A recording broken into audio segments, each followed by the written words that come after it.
Hello and welcome to Crypto Smasher. I talk about cryptocurrencies in this channel offering impartial insight. In this video I have curated 6 comments from EverGrow's Reddit community. Of course these are not my thoughts, I just feel Reddit can be a good avenue for comprehensive insight, and ultimately my objective is also to provide comprehensive insight. Happy to hear any thoughts in the comments section. Don't forget to subscribe to be kept informed of new content. Okay, let's begin. Comment 1. During the last Ask Me Anything, I asked what tech stacks they chose and why. Then I was removed from the AMA. That was odd. When I listened to the response on YouTube playback, I was advised to message Praveen and he will ask the devs this question. I have asked him twice on Twitter and have not received a reply. This was concerning for 2 reasons. I thought the AMA was with the devs and that Praveen was running these projects. Any dev that is working on a project would quickly be able to tell you the framework, platform etc. chosen and why. Sure, it could be a long-winded answer, but could also be condensed down. So for me to gain confidence in this project, I would love the devs to outline the tech they chose for each platform and why. Frankly, this info will show their level of dev experience. Comment 2. This is the nature of the beast though. Those that get in early to projects are usually those who take the most risk. The project was more of an unknown and you could lose everything, but also get the chance for most upside. A lot of new projects fail and early investors lose everything. EGC is one that is different, luckily for those early adopters. Those that get in as it pumps and essentially chase the pump are also taking increasing risk as it goes up, because of course, a correction is going to come, but you must know this, and if you don't, then why invest before you know how the market works? If you were chasing the pump and the hype and invested on the way up, I guess it's a lesson learned, don't chase the pump, and don't invest so much. Also, review your investment portfolio if you're going broke from crypto investments. Maximum of 10 to 20% of your portfolio into crypto, 75% of that into some of the top 10, weighted towards Bitcoin, and the remaining 25% into low-cap speculative projects would be my approach. Comment 3.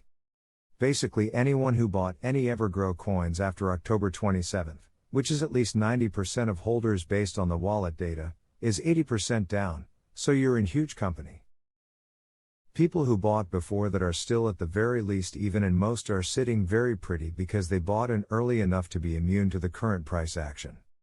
With crypto, no one knows.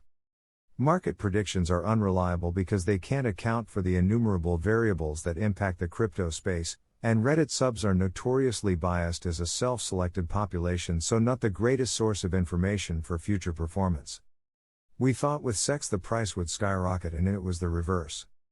The current expectation is that utilities will make the volume skyrocket, although there's no reason to assume that because people actually have to use the utilities and there needs to be mass adoption for it to make any difference, and that's a monumental challenge.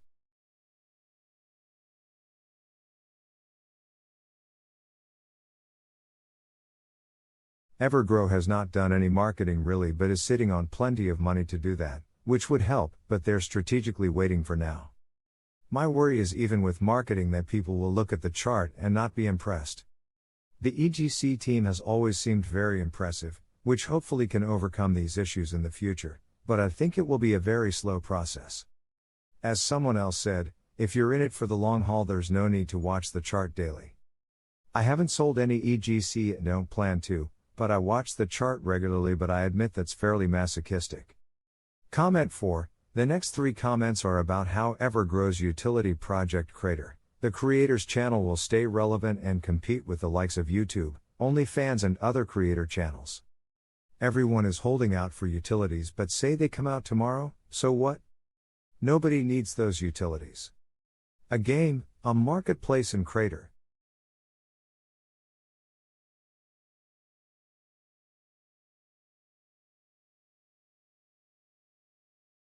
Nobody needs them or will even care about them. The question shouldn't be when utilities are coming out, it should be why will people use them. That's the only question that matters. Right now, can you answer that with any conviction? I'm not sure I can. Like Crater for example, you already have YouTube and OnlyFans that are massively successful. So, why would people flock to Crater? Who's going to watch them? Comment 5. EverGrow don't charge a platform fee, but there is still the tax.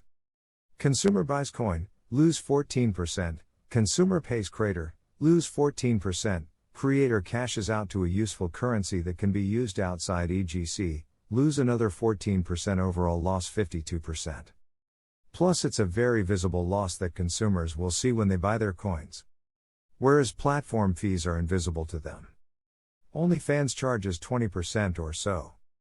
Okay, so if they use non-EGC to pay, they say it's a 5% fee. But if they do that, there is no increase in demand for EverGrow coin, so the price crashes. Plus the 5% is buy and burn, as in not revenue to pay for running the service and the business. They need to change the tokenomics on this badly or it will, well, crater.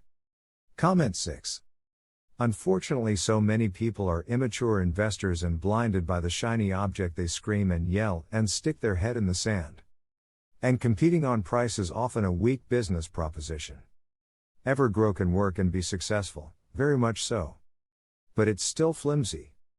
Especially when you're going up against such entrenched and name brand competitors. Even YouTube. Another aspect, where is the revenue to run the platform? Backend fees, servers, tech support, customer support, all cost money. Are they hoping to pay that in reflections? I think we all can vouch for how that will be. More and more I think they don't actually intend to ever release this. It's just cheap talk with no demonstrated progress so far. It's just to get excitement and a short-term bump or not fade out of relevancy as quickly. They don't even have a wait list for creators to get notified of progress. And before someone screams FUD, prove me wrong. Post something, anything, besides an easy-to-fake teaser demo video. Even a project timeline with milestones. Or any demonstration of getting people outside the small community prepared. Thank you for watching.